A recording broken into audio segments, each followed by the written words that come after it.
അസ്സലാമു അലൈക്കും വറഹ്മത്തുള്ളാഹി വബറകാതുഹു. അൽഹംദുലില്ലാഹി റബ്ബിൽ ആലമീൻ. അസ്സലാത്തു വസ്സലാമു അലാ റസൂലിൽ അമീൻ വഅലാ ആലിഹി വസഹ്ബിഹി അജ്മഈൻ. ഇൻ ഉരീദു ഇല്ലൽ ഇസ്ലാഹ മസ്തതഅതു വമാ തൗഫീഖി ഇല്ലാ ബില്ലാഹ് അലൈഹി തവക്കൽതു വഇലൈഹി ഉനീബ്. റബ്ബി ഇശ്റഹ് ലി സുദ്രി വയസ്സിർ ലി അംരി വഹ്ലുൽ ഉഖ്ദതം മിൻ ലിസാനി യഫ്ഖഹു ഖൗലി. ഖാല അല്ലാഹു തആല ഫിൽ ഖുർആനിൽ മജീദ് അഊദു ബില്ലാഹി മിനശ് ശൈത്വാനിർ റജീം. കുത്തിബ അലൈക്കും ഇദാ ഹദറ അഹദുകുമുൽ മൗതു ഇൻ തറക ഖൈറനിൽ വസിയ്യതു ലിൽ വാലിദൈനി വൽ അഖ്റബീന ബിൽ മഅറൂഫ് ഹഖ്ഖൻ അലൽ മുത്തഖീൻ. ഫമൻ ബദ്ദലഹു ബഅദ മാ സമിഅഹു ഫഇന്നമാ ഇസ്മുഹു അലല്ലദീന യുബദ്ദിലൂന ഇന്നല്ലാഹ സമീഉൻ അലീം.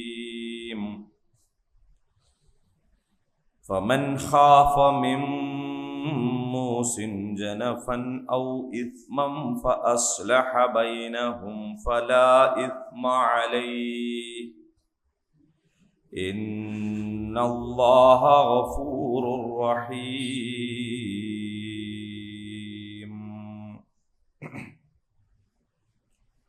കുത്തിബ അലൈക്കുമുൽ ഖിസാസ്, ഇത് നമ്മൾ പഠിച്ചു.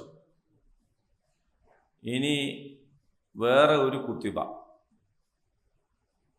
കുത്തിബ എന്ന് പറഞ്ഞാൽ നിയമം ആക്കിയിരിക്കുന്നു, നിർബന്ധമാക്കിയിരിക്കുന്നു, രേഖപ്പെടുത്തപ്പെട്ടിരിക്കുന്നു, ഇങ്ങനെയാണ്.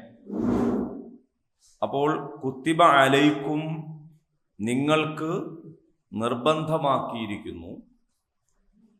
അപ്പൊ യാ അയ്യുഹല്ലദീന ആമനു എന്ന് നേരത്തെ വിളിച്ചു കഴിഞ്ഞു. യാ അയ്യുഹല്ലദീന ആമനു കുത്തിബ അലൈക്കുമുൽ ഖിസാസ് എന്ന് പറഞ്ഞില്ലേ?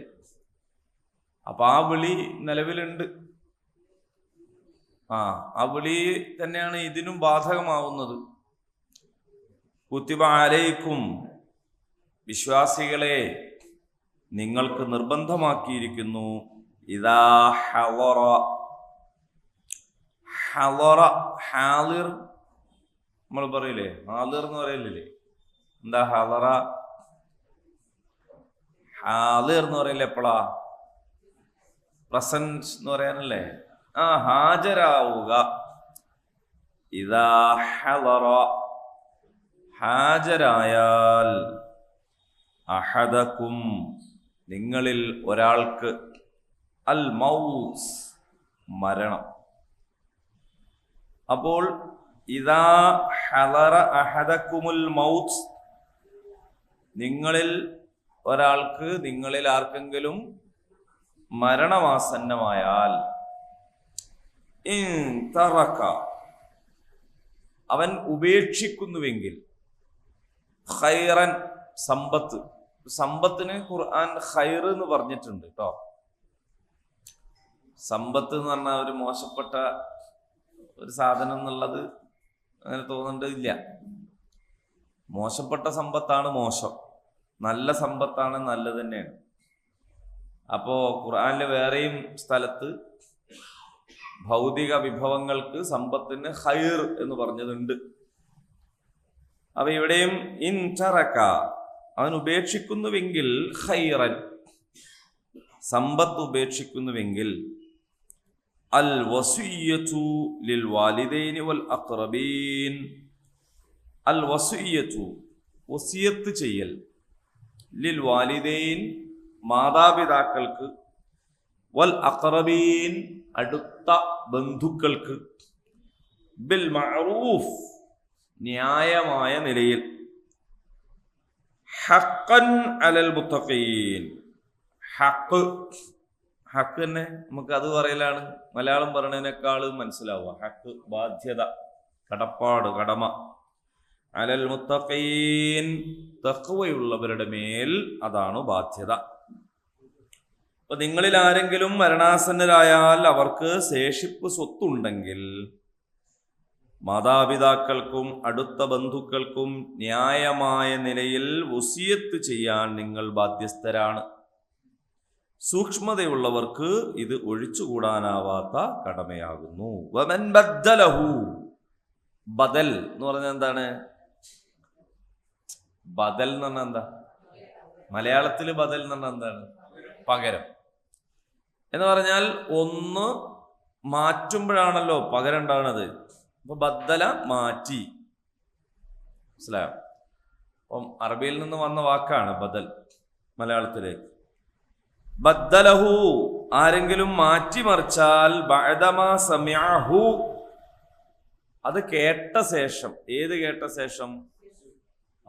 വസിയത്ത് കേട്ട ശേഷം അത് മാറ്റിമറിച്ചാൽ ഫഇന്നമാ, അപ്പോൾ തീർച്ചയായും ഇസ്മുഹു, അതിന്റെ കുറ്റം അലല്ലദീന യുബദ്ദിലൂന, അത് മാറ്റിമറിക്കുന്നവർക്ക് മാത്രമാണ് അതിന്റെ കുറ്റം. മനസ്സിലായോ? ലാ തസിറു വാസിറത്തുൻ വിസ്റ ഉഖ്റ, ഒരാൾ ചെയ്തത് വേറൊരാള് സഹിക്കേണ്ടി വരൂല. അത് ഇസ്ലാമിന്റെ അടിസ്ഥാനാണ്. അപ്പൊ ആരെങ്കിലും മാറ്റിമറിച്ചാൽ അതിന്റെ കുറ്റം മാറ്റിമറിക്കുന്നവർക്കാണ്. ഇന്നല്ലാഹ, നിശ്ചയമായും അല്ലാഹു സമീഉൻ അലീം, എല്ലാം കേൾക്കുന്നവനാണ്, എല്ലാം അറിയുന്നവനാണ്. ഇനി ഫമൻ ഖാഫ, ആരെങ്കിലും ഭയപ്പെട്ടാൽ. ഖാഫ, ഭയപ്പെട്ടു. ഖൗഫ്, ഭയം. മിൻ മൂസ്വിൻ, അതായത് വസിയത്ത് ചെയ്തവനിൽ നിന്ന് ജനഫൻ, പക്ഷപാതിത്വം അല്ലെങ്കിൽ അനീതി, ഔ ഇസ്മൻ, അല്ലെങ്കിൽ കുറ്റം. ഫഅസ്ലഹ, അപ്പോൾ അവൻ രഞ്ജിപ്പുണ്ടാക്കി, ബൈനഹും, അവർക്കിടയിൽ. അപ്പോ അത് പറഞ്ഞുതരാം, വിശദീകരിക്കാം കേട്ടോ. അർത്ഥം മാത്രം ഇപ്പൊ പറയുന്നുള്ളൂ. ഫമൻ ഖാഫ, ആരെങ്കിലും ഭയപ്പെട്ടാൽ, മിൻ മൂസിൻ, വസിയത്ത് ചെയ്തവനിൽ നിന്ന്, ജനഫൻ, പക്ഷപാതിത്വം, അനീതി, ഔ ഇസ്മൻ, അല്ലെങ്കിൽ കുറ്റം. ഫഅസ്ലഹ ബൈനഹും, അപ്പോൾ അവൻ അവർക്കിടയിൽ രഞ്ജിപ്പുണ്ടാക്കി. ഫലാ ഇസ്മ അലൈഹി, അവന്റെ മേൽ കുറ്റമില്ല. ഇന്നല്ലാഹ ഗഫൂറുർ റഹീം, അല്ലാഹു ഏറെ കരുണാമയനും പൊറുക്കുന്നവനുമാകുന്നു. ഇതാണ് വാക്കർത്ഥം. ഇനി അല്പം വിശദാക്കാം. യാ അയ്യുഹല്ലദീന ആമനൂ കുത്തിബ അലൈക്കുമുൽ ഖിസാസ്, അല്ലേ? ആ പറഞ്ഞത് പ്രത്യേകിച്ചും കൊലയുമായി ബന്ധപ്പെട്ടുകൊണ്ടാണ്. അവ കുത്തിബ അലൈക്കുമുൽ ഖിസാസ് എന്ന് പറഞ്ഞു. ഓക്കെ, അതൊരു നിയമമാക്കലാണ്. കുത്തിബ അലൈക്കും, ഇനി അടുത്ത് പറയുന്നത് മലയാളത്തിൽ ഒസ്യത്ത് എന്ന് പറയും. വസിയത്താണത്. അത് നമ്മളെ അറബി ഭാഷ എത്രയാ നമ്മളെ മലയാളത്തിന് കിട്ടിയതില്ലേ. അപ്പോ ഒസ്യത്ത് എന്ന് പറയുന്നതും മലയാളത്തിലേക്ക് കിട്ടിയൊരു സാധനമാണ്. വസിയത്ത് എന്താന്ന് എല്ലാവർക്കും അറിയാം. അതിനെക്കുറിച്ചാണ് ഈ പറയുന്ന നിയമം. ഇനി ഇതിനേക്കാൾ നമുക്ക് പരിചയമുള്ള വേറൊരു കുത്തിബ പറയാൻ പോകുന്നുണ്ട് ഈ ആയത്തിന് ശേഷം. കുത്തിബ അലൈക്കുമുസ് സിയാം, നോമ്പിനെ പറ്റി. അപ്പോ കുത്തിബ അലൈക്കും ഇദാ ഹളറ അഹദകുമുൽ മൗത്ത്, പെട്ടെന്ന് മരിച്ചു പോണ ആൾക്കത് സംഭവിക്കൂല. മരണത്തിന്റെ ലക്ഷണങ്ങൾ കാണുകയും, അതായത് രോഗം കൊണ്ടോ മറ്റോ, ഇങ്ങനെ ഒരല്പം നമുക്കൊരു സമയം കിട്ടുമല്ലോ, ഒരു മരണം പ്രതീക്ഷിച്ചു കഴിയുന്ന ഒരു വാർദ്ധക്യമോ അല്ലെങ്കിൽ രോഗമോ ഒക്കെ ഉണ്ടാകുമ്പോഴാണ് ഒരാൾക്ക് എന്ത് ചെയ്യുക, ഞാൻ മരിക്കാനായിന്ന് അയാൾക്കും തോന്നുക, കുടുംബത്തിനും തോന്നുന്ന ഒരു സാഹചര്യം ഉണ്ടാവുക. അപ്പൊ അങ്ങനെയുള്ള ഒരു സാഹചര്യം, മരണം പ്രതീക്ഷിക്കുന്ന ഒരു സാഹചര്യം, അങ്ങനെയുള്ളൊരവസ്ഥയെക്കുറിച്ചുള്ള ഒരു നിയമമാണ് ഈ പറയുന്നത്. എന്നാൽ ഒരു വിശ്വാസിയും വസിയത്ത് എഴുതി വെക്കാതെ ഒരു ദിനവും കടന്നു പോവുകയില്ല എന്നാണ്. എന്ന് പറഞ്ഞാൽ മുഅ്മിനീങ്ങളെ സംബന്ധിച്ചിടത്തോളം അവര് എപ്പോഴും മരണം പ്രതീക്ഷിക്കുന്നവരാണ്. അപ്പൊ ഒരു സംഗതി വസിയത്ത് ചെയ്യാനുണ്ടെങ്കിൽ കുറച്ച് ചെയ്യട്ടെ എന്ന് വിചാരിച്ചു നിൽക്കൂല, വസിയത്തൊക്കെ വേഗം തന്നെ ചെയ്യും. അപ്പൊ അത് വസിയത്ത് പറഞ്ഞാൽ തന്നെ മതി. പക്ഷെ അതിന്റെ ഏറ്റവും വൃത്തിയുള്ള രൂപമാണ് എന്ത്? അത് എഴുതി വെക്കുക. എന്നിട്ട് ബന്ധപ്പെട്ട ആൾക്കാരോട് പറയാം, എന്ന സ്ഥലത്ത് ഉണ്ട് എൻ്റെ വസിയത്ത്, എൻ്റെ ഡയറി ഇന്ന സ്ഥലത്ത് വെച്ചിട്ടുണ്ട്, അതിൽ എഴുതിയിട്ടുണ്ട് എന്ന് പറയാന്ന് പറയേണ്ടതാണ് അതിൻ്റെ ഏറ്റവും വൃത്തിയുള്ള മാർഗം. എങ്ങനെ?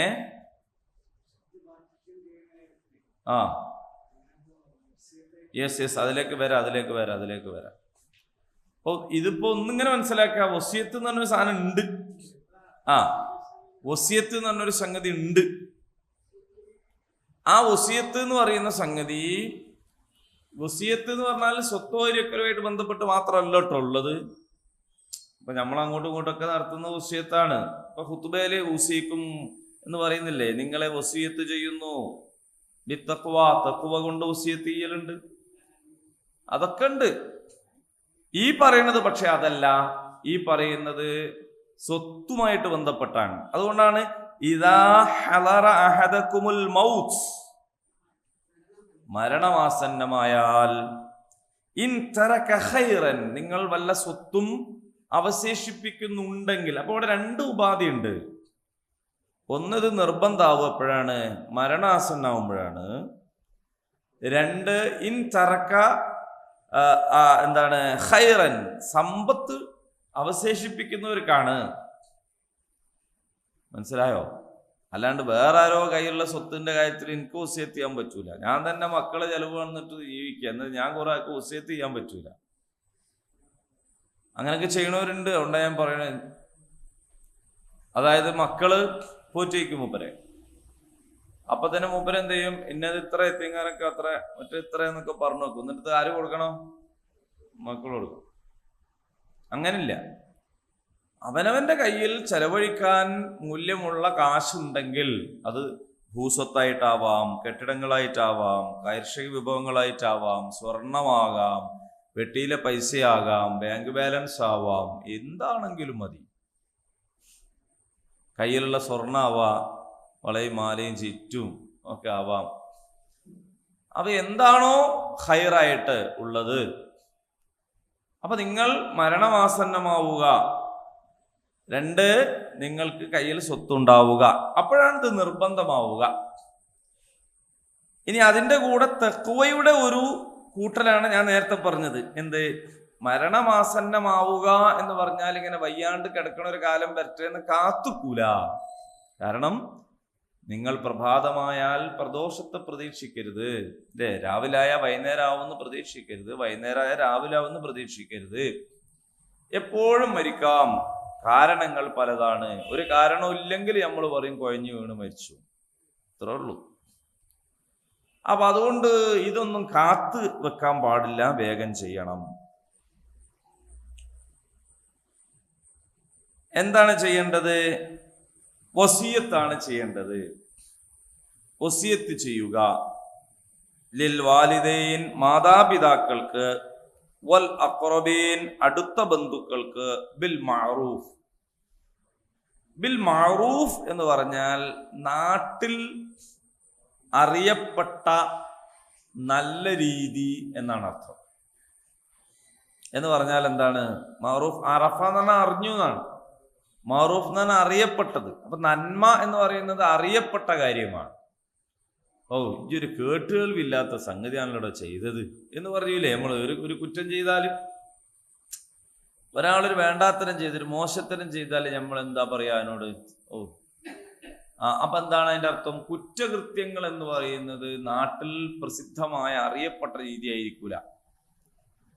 അപ്പൊ അറിയപ്പെട്ട രീതി എന്താണെന്ന് വെച്ചാൽ നന്മയാണ്. അപ്പൊ നന്മ എന്ന് പറഞ്ഞാൽ ന്യായം എന്ന് പറഞ്ഞാൽ നാട്ടിൽ സാധാരണ നിലക്ക് നാലാള് കേട്ടാൽ നന്മയാണ് എന്ന് തോന്നുന്ന, നല്ലതാണെന്ന് തോന്നുന്ന മാന്യമായ ന്യായമായ നിലയിലാണ് ചെയ്യേണ്ടത്. മനസ്സിലായോ? ഹഖ്ഖൻ അലൽ മുത്തഖീൻ, ഇത് മുത്തഖീങ്ങൾക്ക് ഉള്ള ബാധ്യതയാണ് എന്നാണ്. അപ്പൊ ഇസ്ലാമില് അനന്തരാവകാശ നിയമം വളരെ കൃത്യമായി മരണപ്പെട്ടു പോയ ആൾ സ്വത്ത് ഉപേക്ഷിച്ചാൽ വാപ്പാക്ക് ഇത്ര, ഉമ്മാക്ക് ഇത്ര, ഭാര്യക്ക് ഇത്രയാണ്, ഭർത്താവിന് ഇത്രയാണ്, അതേപോലെ മക്കൾക്ക് ഇത്രയാണ് എന്നൊക്കെ പറഞ്ഞിട്ട് കൃത്യമായിട്ട് കണക്കുണ്ട്. ആ കണക്ക് അവതരിക്കപ്പെടുന്നതിന് മുമ്പുള്ള ആയത്താണിത്. മനസ്സിലായല്ലേ? ആ കണക്ക് ഇറങ്ങിയിട്ടില്ല. അപ്പൊ ആ കണക്ക് ഇറങ്ങണേന്റെ മുന്നേ തന്നെ ഉള്ള വിശ്വാസികൾക്ക് ജീവിക്കണ്ടേ, അവർക്ക് മരിക്കണ്ടേ? ആ കണക്ക് ഇറങ്ങാത്തതിന്റെ കാര്യം എന്താന്ന് ചോദിച്ചാൽ, ആ കണക്ക് നടപ്പിലാക്കാൻ സമൂഹം പാകപ്പെട്ടാലാണ് ആ കണക്ക് ഇറക്കുക. ഖുർആനിന്റെ ഒരു നിയമ രീതി എന്താന്ന് ചോദിച്ചാല് പാകത്തിനാണ് പറയാ, ക്രമപ്രവൃത്തമായിട്ടാണ് പറയാ. കള്ളുടിക്കരുത്, മറ്റു ഒരു ദിവസം രാവിലെ എണീറ്റിട്ട് നല്ല കുടിയന്മാരായ ആൾക്കാരോട് ഫുൾ സ്റ്റോപ്പ് ഇടാൻ പറഞ്ഞിട്ടില്ല. ആദ്യം എന്താ പറഞ്ഞത്? നിസ്കരിക്കാൻ വരുമ്പം കുടിക്കരുത് എന്നാണ്. നിസ്കരിക്കാൻ വരുമ്പം കുടിക്കരുത് എന്ന് പറഞ്ഞാല് പിന്നെ നിസ്കാരമൊക്കെ കഴിഞ്ഞ് പോയിട്ട് വേണമെങ്കിൽ കുറച്ച് കുടിക്കാന്നുള്ള ഒരു കോലത്തിലാണ്. അങ്ങനെ ആദ്യം പറഞ്ഞുള്ളൂ. പക്ഷെ അങ്ങനെ പറഞ്ഞപ്പോ തന്നെ എന്ത് സംഭവിച്ചു എന്ന് വെച്ചാൽ 5 നേരത്തെ നിസ്കാരം. അപ്പൊ ലഹരി ബാധിച്ചവനായിക്കൊണ്ട് നിസ്കാരത്തെ സമീപിക്കരുത്. അപ്പൊ കുടിച്ചുടനെ നിസ്കരിക്കരുത് എന്ന് മാത്രമല്ല, കുടിച്ചിട്ട് അതിന്റെ ലഹരി, അതിന്റെ കെട്ടിറങ്ങണം നിസ്കാരാകുമ്പോഴേക്ക് എന്നാണ്. അപ്പൊ നിസ്കാരം കഴിഞ്ഞിട്ട് കുടിച്ചാൽ അസറാവുമ്പോഴേക്ക് എന്താവൂല, ഇത് മാറൂല. അപ്പൊ പിന്നെ അന്നേരം കുടിക്കാൻ കഴിയൂല. ഇനി മഗ്‌രിബ് നിസ്കരിച്ച് കഴിഞ്ഞിട്ട് കുടിച്ച് ഇശാവുമ്പോഴേക്ക് എന്തായാലും മാറും. പിന്നെ ആകെ ഒരു ചാൻസ് ഇശാ കഴിഞ്ഞിട്ട് കുടിക്കലാണ്. അപ്പൊ കുറച്ചു നേരം അപ്പൊ അതിനെ കൊണ്ട് നാട്ടുകാർക്ക് വലിയ അലമ്പുമില്ല, ഇശാ കഴിഞ്ഞ് കുടിച്ച് എവിടെ. അപ്പൊ തന്നെ കുറെ കുടി എന്തായിട്ടുണ്ട്, കുറഞ്ഞിട്ടുണ്ട്. കാരണം ഇത് രണ്ടും കൂടി ഒത്തു പോണില്ല. പക്ഷെ ആ ആയത്ത് ഇപ്പോഴും ഖുർആനിലുണ്ട്, ആ ആയത്ത് ഇപ്പോഴും ഖുർആനിലുണ്ട്. അപ്പൊ അതെന്തിനാ ഖുർആനിൽ അത് വെച്ചത്? ഇപ്പോഴും അതങ്ങ് മായ്ച്ചളഞ്ഞൂടായിരുന്നോ? ഹൽ അൻതും മുൻതഹൂൻ, നിങ്ങൾക്ക് ഉപേക്ഷിക്കാനായില്ലയോ എന്ന് ചോദിച്ചുകൊണ്ട് മദ്യനിരോധനം പൂർണ്ണമാക്കിയിട്ട് ആയത്തിറക്കി. അതോടുകൂടിയിട്ട് പിന്നെ ആ ആയത്ത് കേട്ടപ്പോ മദീനാവാസികൾ, മുഅ്മിനീങ്ങളായ ആളുകൾ എന്ത് ചെയ്തു? കുടിച്ചു പോയ സാധനം വായിൽ കൈയിട്ട് ഛർദിച്ചു ഒഴിവാക്കിയെന്ന്. അത്രയാണ് അവർ ചെയ്തത്. സൂക്ഷിച്ചു വെച്ച വീപ്പ ഇനിയിപ്പത് വേറെ ആർക്കെങ്കിലും വിൽക്കണം, നമുക്ക് ഹറാമാണ് എന്നല്ല കരുതിയത്, അത് മറിച്ച് കളഞ്ഞു. ഏതായാലും കുടിച്ചതങ്ങോട്ട് ഇറങ്ങട്ടെ എന്ന് വിചാരിക്കാതെ അത് വായിൽ കൈയിട്ട് ഛർദിച്ചു കളഞ്ഞു. കാരണം അത് നിരോധിച്ചാൽ പിന്നെ അങ്ങനെയാണ്. ആ ആയത്തിന് ശേഷം പിന്നെ ഈ ആയത്ത് എന്തിനെ നിലനിർത്തി? അതിന് ഒരുപാട് ഉദ്ദേശങ്ങളുണ്ട്. നിലനിർത്തിയതിന് ചില ഉദ്ദേശങ്ങളുണ്ട്. ഇപ്പൊ ഈ ആയത്തിനെ കുറിച്ച് നമുക്ക് വേണമെങ്കിൽ അങ്ങനെ ചോദിക്കാം. എന്താണ്? അല്ലാഹു സുബ്ഹാനഹു വ തആല എല്ലാവർക്കും എത്ര കൊടുക്കണമെന്ന് കൃത്യമായി കണക്ക് കൃത്യപ്പെടുത്തി കഴിഞ്ഞിരിക്കുന്നു. മാത്രമല്ല, അനന്തരാവകാശം കിട്ടുന്നവർക്ക്, അനന്തരാവകാശികൾക്ക് വേണ്ടി വസിയത്ത് ചെയ്യാൻ പാടില്ല എന്നാണ്. മനസ്സിലായില്ല? അനന്തരാവകാശികൾക്ക് വേണ്ടി വസിയത്ത് ചെയ്യാൻ പാടില്ല. അതാണ് പുതിയ നിയമം. എന്താണ് എന്ന് പറഞ്ഞാൽ, ഉമ്മാക്ക് വേണ്ടി വസിയത്ത് ചെയ്യാൻ പാടില്ല, ഉപ്പാക്ക് വേണ്ടി വസിയത്ത് ചെയ്യാൻ പാടില്ല. അത് വസിയത്തൊക്കെ ആര് ചെയ്തിരിക്കുന്നത്? അള്ളാഹ് ചെയ്തിരിക്കുന്നത്. ഇത്ര ശതമാനം കൊടുക്കണമെന്ന്. പിന്നെ നിങ്ങൾ എന്താക്കരുത്, ചെയ്യരുത്. മക്കൾക്ക് വസിയത്ത് ചെയ്യാൻ പാടില്ല. കാരണം മക്കൾക്കുള്ള വസിയത്ത് ആര് ചെയ്തിട്ടുണ്ട്? അള്ളാഹ് ചെയ്ത് വെച്ചിട്ട്. സഹോദരന്മാർക്കുള്ളത് അള്ളാഹ്. അപ്പോ അനന്തരാവകാശ നിയമത്തിൽ പറയപ്പെട്ട ആളുകൾക്ക് വസിയത്ത് ചെയ്യാൻ പാടില്ല. കാരണം ഈ ആയത്ത് ഇറങ്ങുന്ന സമയത്ത് ആ നിയമം എത്ര എന്നുള്ള കണക്ക് ഇറങ്ങിയിട്ടില്ല. ആ കണക്ക് അള്ളാഹു ഇറക്കി കഴിഞ്ഞതോടുകൂടി ഈ വസിയത്ത് ആര് തന്നെ ചെയ്തു? അള്ളാഹു ചെയ്തു. ഇനി അത് നമ്മൾ അംഗീകരിച്ചാൽ മതി, പാലിച്ചാൽ മതി. ആ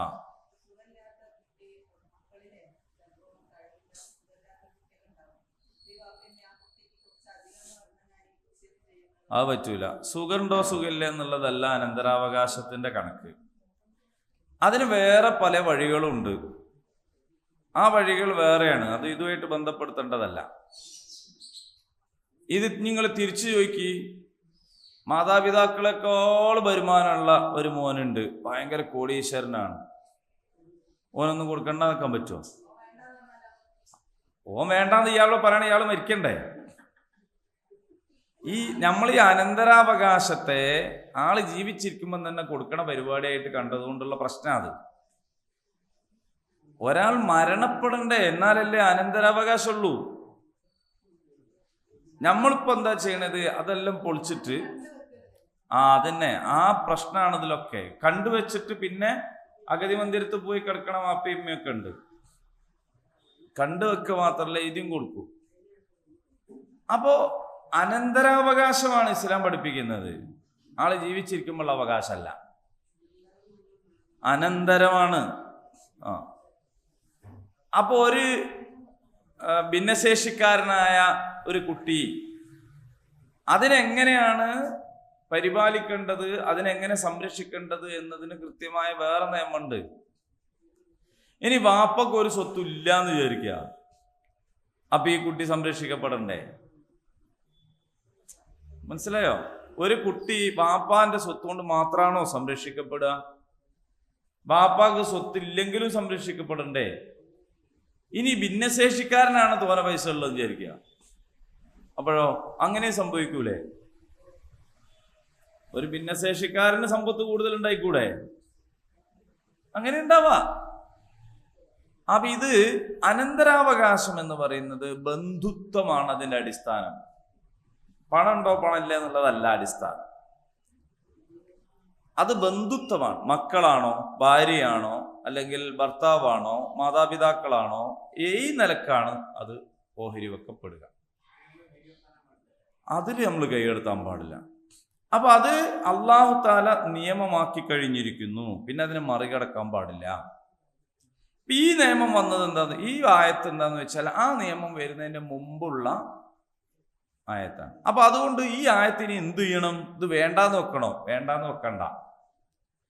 എന്തുകൊണ്ട് വേണ്ടാന്ന് വെക്കണ്ട? രണ്ട് സംഗതിയുണ്ട്. ഒന്ന്, അല്ലാഹു തആല കൃത്യമായി നിയമമാക്കി തന്നിട്ടുള്ളതല്ലാത്ത ബന്ധുക്കൾ ഉണ്ടാവും, അവർക്ക് നിങ്ങൾക്ക് വസിയത്ത് ചെയ്യാം. മനസ്സിലായില്ല? നമ്മളെ ഏതോ ഒരു അമ്മായി, നമ്മളെ പുരയിൽ ഇങ്ങനെ കൂടുന്ന ഒരു അമ്മായിയാണ് വിചാരിക്കുക. കണക്കനുസരിച്ചിട്ട് ഇപ്പൊ ഞാൻ മരിച്ചാൽ അതിനൊന്നും കൊടുക്കേണ്ടി ഒന്നുമില്ല. കാരണം എന്ന് പറഞ്ഞാൽ അനന്തരാവകാശത്തിൽ അത് പെടൂല. പക്ഷെ നമ്മളെ കൂടെയാണ് കഴിയുന്നത്, നമ്മളാണ് സംരക്ഷിക്കുന്നത്, അല്ലെങ്കിൽ അവർ നമ്മളെ വീട്ടിലെ പണികളൊക്കെ എടുത്ത് നമ്മൾക്കും വേണ്ടി ഇങ്ങനെ ജീവിക്കുന്നു. ആ അമ്മായിക്ക് പിന്നെ ഞാൻ മരിച്ച എൻ്റെ സ്വത്തൊന്നും നയാ പൈസ കിട്ടൂല, ഉറപ്പാണ് കിട്ടൂല. അപ്പൊ അവർക്ക് വേണ്ടി എനിക്ക് വസിയത്ത് ചെയ്യാം. പക്ഷെ ഞാൻ എത്ര വസിയത്ത് ചെയ്താലും 1/3 വസിയത്ത് ചെയ്യരുത്. എൻ്റെ സ്വത്തിന്റെ 1/3 എന്ത് ചെയ്യാൻ പറ്റുള്ളൂ? അത് യതീംഖാനക്ക് ചെയ്യാം, പള്ളിക്ക് ചെയ്യാം, മദ്രസക്ക് ചെയ്യാം, നാട്ടിലെ നല്ല സംരംഭങ്ങൾക്ക് ചെയ്യാം, മക്കൾക്ക് ചെയ്യാം, അയൽവാസിക്ക് ചെയ്യാം, സുഹൃത്തുക്കൾക്ക് ചെയ്യാം, ആർക്കും വേണ്ടി വസിയത്ത് ചെയ്യാം. പക്ഷെ 1/3 പറ്റുള്ളൂ. അല്ലെങ്കിൽ എന്താ സംഭവിക്കാന്ന് വെച്ചാൽ അല്ലാഹു തആല ഉണ്ടാക്കിയ അനന്തരാവകാശ നിയമത്തെ പൊളിക്കലാവും അത്. മറ്റൊന്ന് നബി സല്ലല്ലാഹു അലൈഹി വസല്ലം പറഞ്ഞിരിക്കുന്നു, നിങ്ങളുടെ അനന്തരാവകാശികളെ കൈനീട്ടാൻ ഉപേക്ഷിച്ചിട്ട് നിങ്ങളുടെ സ്വത്ത് വേറെ ഉള്ളതിന് കൊടുക്കരുത്. എൻ്റെ കുടുംബത്തിൽ ഒരാള് വലിയ സ്വത്തുള്ള ഒരാളാണ്, മലപ്പുറം ജില്ലയിൽ വലിയ സ്വത്തുള്ള ഒരാൾ. അദ്ദേഹം മൊത്തം സ്വത്തും വീടും ഒക്കെ പള്ളിക്ക് എഴുതി വെച്ചു. പക്ഷെ അത് മരിച്ചതിന്റെ ശേഷം ആയിരുന്നെങ്കിൽ 1/3 കണക്കാവുള്ളതിനും. പക്ഷെ ജീവിച്ചിരിക്കുമ്പോൾ തന്നെ എന്ത് ചെയ്തു? രജിസ്റ്റർ ആയി കൊടുത്തു. എന്നിട്ട് ആ വീട്ടിൽ തന്നെ ജീവിച്ച് മരിച്ചു. ഇപ്പോ അവരെ മക്കളിൽ ഒരു കുടുംബം, ഒരു മോനും ഭാര്യയും മക്കളൊക്കെ ആ വീട്ടിൽ താമസിക്കുന്നുണ്ട്. പള്ളിക്കമ്മിറ്റിയുടെ ദയ കൊണ്ട്, മനസ്സിലായില്ലേ? ആ വീട്ടിൽ താമസിക്കുന്നത്. ആ വീട്ടിൽ താമസിക്കുമ്പോൾ അവര് ആടിനെ പോറ്റുന്നുണ്ട്.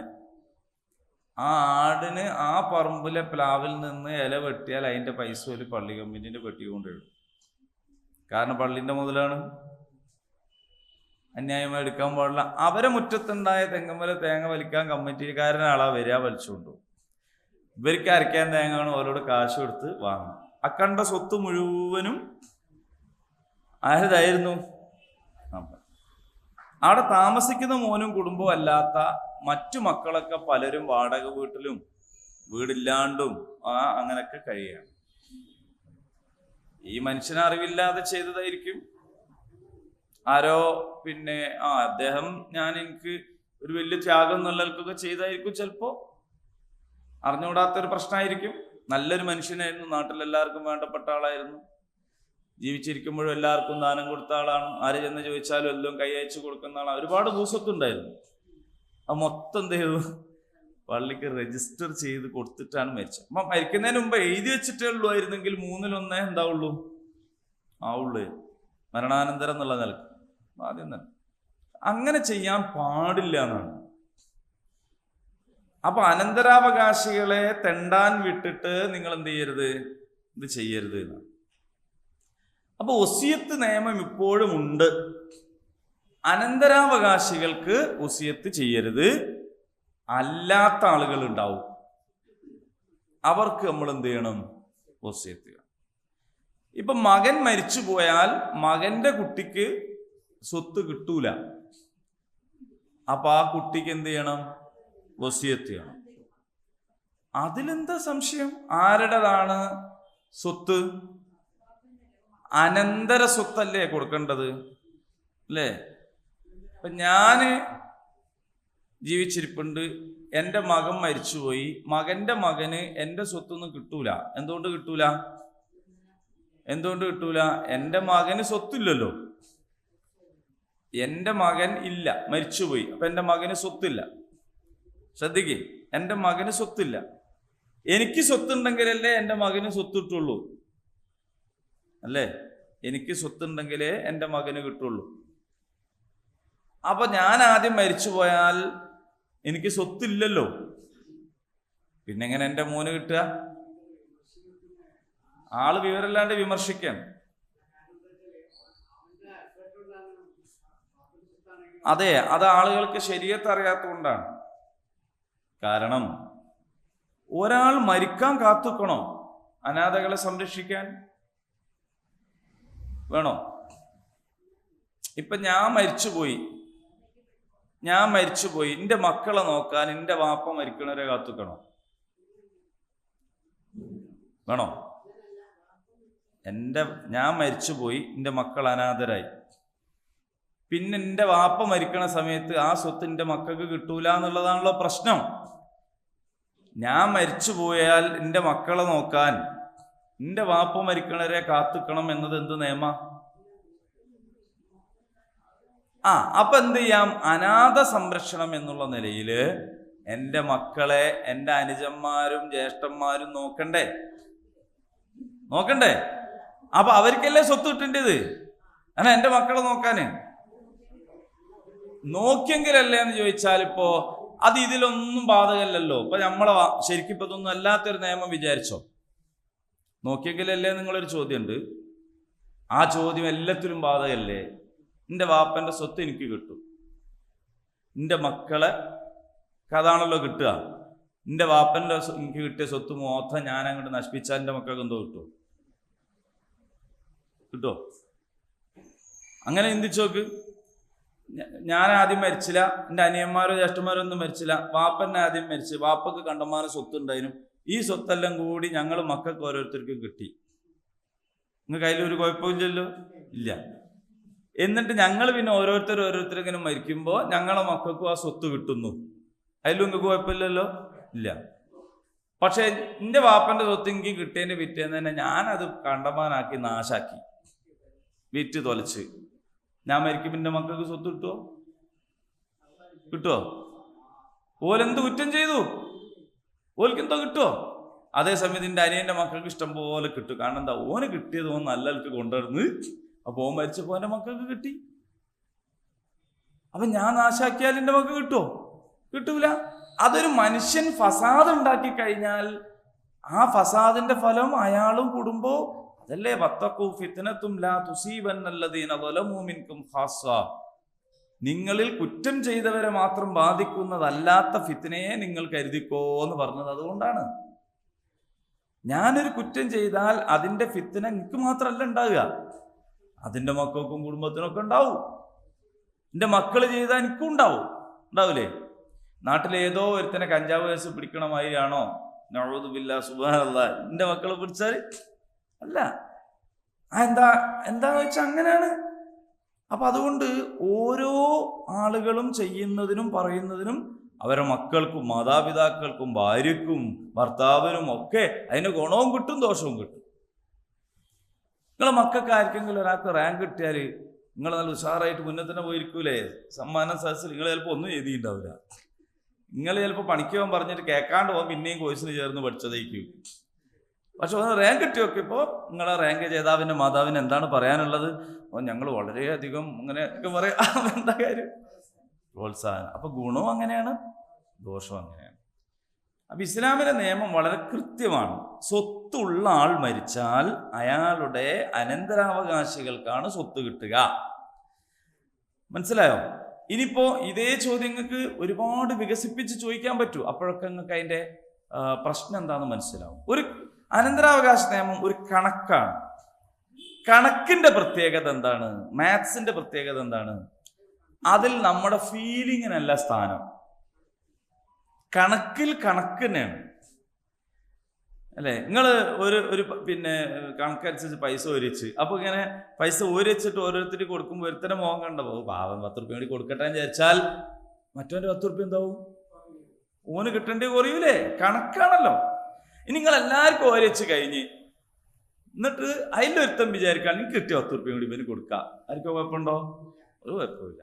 അപ്പൊ മാത്സാ, കണക്ക് തെറ്റിക്കാൻ പാടില്ല. അപ്പൊ ഈ വസിയത്തിന്റെ നിയമം, മറ്റേ നിയമം ഇനി വരാണ്ട്, അന്നേരം നമുക്ക് കുറച്ചുകൂടി വിശദമായിട്ട് ഇൻഷാ അല്ലാഹ് പറയാം.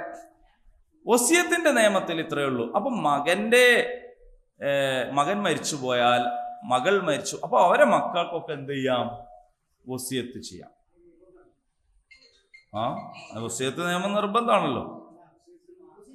വസിയത്ത് നിർബന്ധമാണല്ലോ. കുത്തിബ അലൈക്കും, നിങ്ങൾക്ക് നിർബന്ധമാക്കിയിരിക്കുന്നു. അല്ല, അതുകൊണ്ടാണ് ഞാൻ പറഞ്ഞത് അതാർക്കാണ്? അത് ആർക്കാണ്? അനന്തരാവകാശികൾക്ക് നിങ്ങൾ ഇനി വസിയത്ത് ചെയ്യരുത് എന്നാണ്. അതിനാണ് നിയമം. അനന്തരാവകാശികൾക്ക് വസിയത്ത് ചെയ്യരുത് എന്നാണ്. എനിക്ക് സുഹൃത്താക്കാട്ടും കൂടുതൽ എനിക്ക് പറഞ്ഞുതരാൻ കഴിയും. എന്നോട് ചോദിച്ചോളൂ. അപ്പൊ എന്താ കാര്യം എന്ന് ചോദിച്ചാൽ, അല്ലെങ്കിൽ സുഹൃത്താക്ക് ഞാൻ പറയണ മനസ്സിലാവൂല, രണ്ടാളത്തും മുടങ്ങും. എന്നാലും എന്നോട് ചോദിച്ചാൽ മതി. അനന്തരാവകാശികളായ മക്കള്, ഭാര്യ, ഭർത്താവ് എന്നൊക്കെ അല്ലാഹു തആല നിശ്ചയിച്ച ആൾക്കാരുണ്ടല്ലോ, അവർക്ക് വസിയത്ത് ചെയ്യാൻ പാടില്ല. മനസ്സിലായോ? ഇപ്പൊ മനസ്സിലായോ? അനന്തരാവകാശം ആരാണ്? നിങ്ങൾ മരിച്ചാൽ നിങ്ങളെ സ്വത്ത് ആർക്കൊക്കെ കിട്ടുമോ ഓലാണ് നിങ്ങളെ അനന്തരാവകാശികള്. ഓൽക്കും വേണ്ടി നിങ്ങൾ വസിയത്ത് ചെയ്യാൻ പാടില്ല. അവിടെയാണ്, ഇപ്പോഴാണ് സംഗതി. അപ്പോ നിങ്ങൾ മരിച്ചാൽ നിങ്ങളെ സ്വത്ത് കിട്ടാത്ത ആൾക്കാരുണ്ടാവും. നിങ്ങളെ കുടുംബത്തിൽ നിങ്ങളോട് ചേർന്ന് നിൽക്കുന്നവരോ, ഈ പറഞ്ഞതിൽ കുടുംബത്തിൽ തന്നെ ഏറ്റവും അടുത്ത ഒരാളാണ് ഞാൻ ഈ പറഞ്ഞത്. മക്കള് മരിച്ചുപോയാലോയുടെ മക്കള്, അങ്ങനെയുള്ളവർക്കോ, അതല്ലെങ്കിൽ നിങ്ങളെ വീട്ടിൽ നിങ്ങൾ ആശ്രിതരായി കഴിയുന്നവർക്ക്, വീട്ടുപണിക്ക് വരുന്ന ആൾക്കാരെന്നുള്ളതല്ല. ചില വീടുകളിലൊക്കെ നമ്മളെ തന്നെ അകന്ന ബന്ധുക്കൾ ആരെങ്കിലും ഒക്കെ ഉണ്ടാവും, ഇങ്ങനെ ഉണ്ടാവും. അതല്ലെങ്കിൽ എൻ്റെ ബിസിനസ്സിൽ എൻ്റെ കൂടെ, ഞാനൊന്നും അല്ലാത്ത സീറോയിൽ ഇരുന്നപ്പോൾ തന്നെ എൻ്റെ കൂടെ വളരെ അങ്ങേയറ്റത്തെ സൗഹൃദത്തിൽ കഴിയുകയും എൻ്റെ ഓരോ വളർച്ചയിലും ഉയർച്ചയിലും കൂടെ നിൽക്കുകയും എൻ്റെ സ്വത്തിനേക്കാൾ എൻ്റെ സ്വത്ത് വളർത്താൻ വേണ്ടി പണിയെടുക്കുകയൊക്കെ ചെയ്ത എൻ്റെ ഒരു ആത്മമിത്രം ഉണ്ടാവും വിചാരിക്കുക. അതായത് എൻ്റെ ഫേമിലുള്ള ജോലിക്കാരെ മൂപ്പരെ ഫേമിലുള്ള ആൾക്കാരെ പോലെയാണ് കൈകാര്യം ചെയ്തു വരുന്നത്. എല്ലാം മൂപ്പരാണ് ചെയ്യുന്നത്. ഇങ്ങനത്തെ ഒരാൾ ഞാൻ മരിച്ചു പോകുന്നതോടുകൂടി എന്തായി പോവാ? ഒന്നല്ലാണ്ടായി പോകുന്നു. അത് ശരിയല്ലല്ലോ. അപ്പൊ എന്ത് ചെയ്യാം? എനിക്ക് ആദ്യം തന്നെ എൻ്റെ സ്വത്തിൽ ഇത്ര മോനുള്ളതാണ്. കാരണം എൻ്റെ അടുത്ത് എന്തെല്ലാം ഉണ്ടോ അതൊക്കെ ഓൻ്റെ അടുത്ത് നിന്നുണ്ടായതാണ്. എത്ര മനോഹരമായ നിയമമാണ് നോക്കൂ ഇസ്ലാമിൻ്റെ. ഇതിനെയാണ് അറിഞ്ഞുവിടാണ്ട് എന്ത് ചെയ്യുന്നത്? ശരീഅത്ത് ഭയങ്കര പ്രശ്നമാണ്. അപ്പൊ വസിയത്തും ചെയ്യാം, അനന്തരാവകാശവും കൃത്യമായിട്ട് പറഞ്ഞിട്ടുണ്ട്. ഇനി അതിൽ പെടാത്ത വല്ലവരും ഉണ്ടെങ്കിൽ അവർക്ക് വസിയത്ത് ചെയ്യുക എന്ന് പറയുന്ന ഒരു നിയമവും ഉണ്ടാക്കി വെച്ചിട്ടുണ്ട്.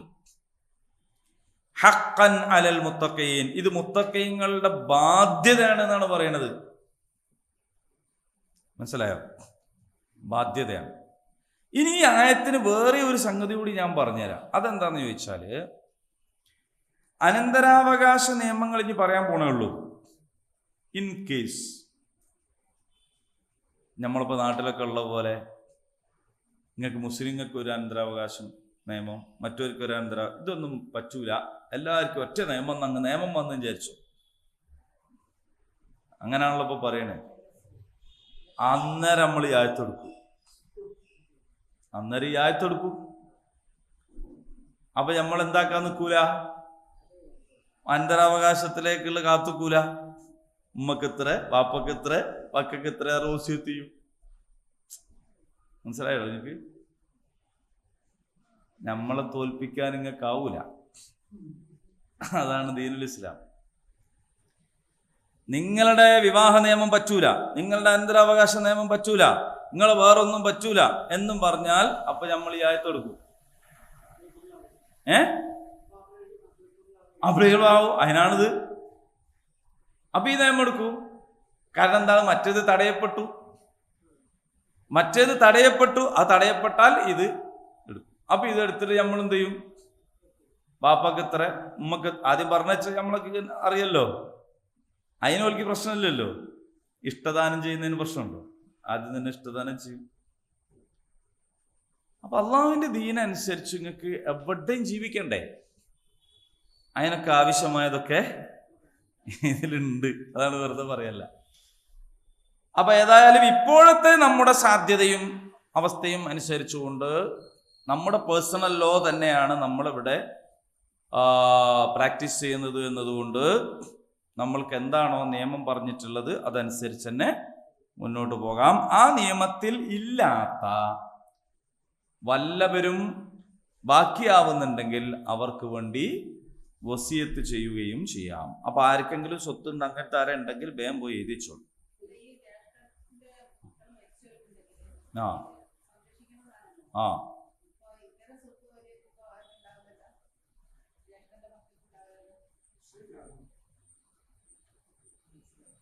അനന്തരാവകാശം നമുക്ക് വിശദമായിട്ട് പറയാം കേട്ടോ.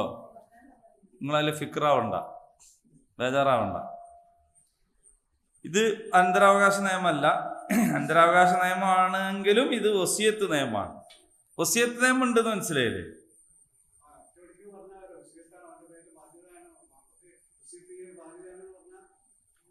വാപ്പക്ക് വസിയത്ത് ചെയ്യാൻ പാടില്ല. അത് തിരിഞ്ഞു പോണം.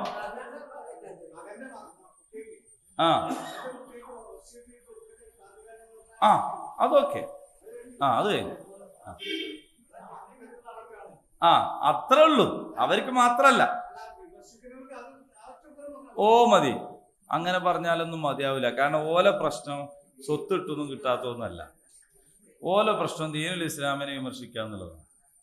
അപ്പൊ ഓലിങ്ങനെ പറഞ്ഞുകൊണ്ടിരിക്കും. നിങ്ങളിപ്പോ അത് പറഞ്ഞു കൊടുത്താൽ ഓലന്നേരം വേറെ എന്തോന്ന് പറയും. ഇത്രേ ഉള്ളൂ. ഓനോട് ചോദിക്കുക, എനിക്ക് തിരിയാൻ വേണ്ടി ചോദിക്കാണോ അല്ല വിമർശിക്കാൻ വേണ്ടി വിമർശിച്ച് നമ്മളെ തോൽപ്പിക്കാനാണെങ്കിൽ ഇപ്പൊ തന്നെ തോറ്റു. എന്നാ പിന്നെ എനിക്കും പണി പറഞ്ഞു, എനിക്കും പണി പറഞ്ഞു. തിരിയാൻ വേണ്ടി ചോദിക്കുകയാണെങ്കിൽ അതിന് ഇന്ന സംഗതികൾ ഉണ്ട് എന്ന് പറഞ്ഞു കൊടുക്കുമ്പോൾ നിങ്ങൾ ഇതുകൂടി പറഞ്ഞു കൊടുത്തോളേ. അത് അറിഞ്ഞുകൂടാത്തോണ്ടാണ്. നിങ്ങൾ മരിച്ചു പോയാൽ പിന്നെ നിങ്ങൾക്ക് സ്വത്തില്ലല്ലോ, നിങ്ങളെ മക്കൾക്ക് കിട്ടൂല.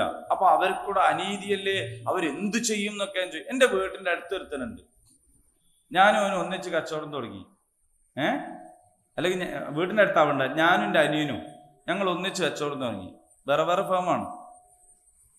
ഓൻ ഒരുപാട് പൈസ ഉണ്ടാക്കി. ഞാൻ തുടങ്ങിയവർക്ക് തന്നെ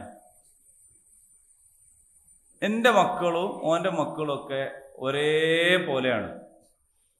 രണ്ടാൾക്കും ബിസിനസ്സിൽ പങ്കില്ല. ഞാൻ മരിച്ചാൽ എൻ്റെ മക്കൾക്ക് എന്തോ കിട്ടുമോ? ഇല്ല.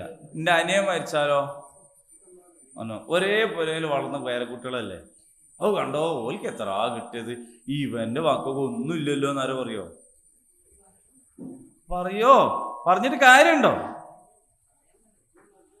പറഞ്ഞിട്ടത്തെ കാര്യം അല്ല.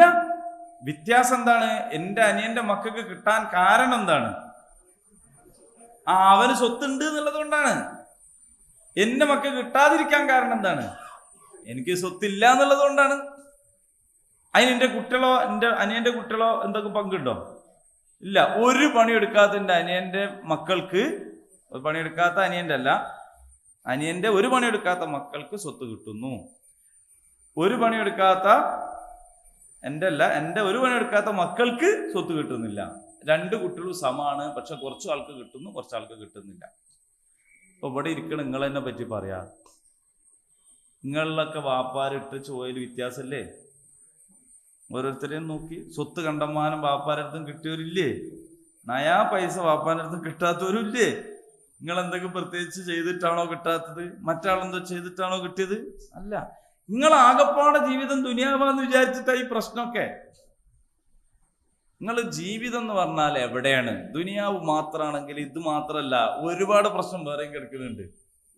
ഇതൊന്നല്ല, കണ്ടമാനം പ്രശ്നം വേറെയും കിടക്കുന്നുണ്ട്. ദുനിയാവ് മാത്രമല്ല മക്കളെ ജീവിതം. ഇതാണ് ആദ്യം പഠിക്കേണ്ടത്. ഇനി ഒരു മനുഷ്യൻ ഗൾഫിലൊക്കെ പോയി അധ്വാനിച്ച് കഷ്ടപ്പെട്ട് അങ്ങനെയും ഒരുപാട് സമ്പത്ത് ഉണ്ടാക്കി റെഡിയാക്കി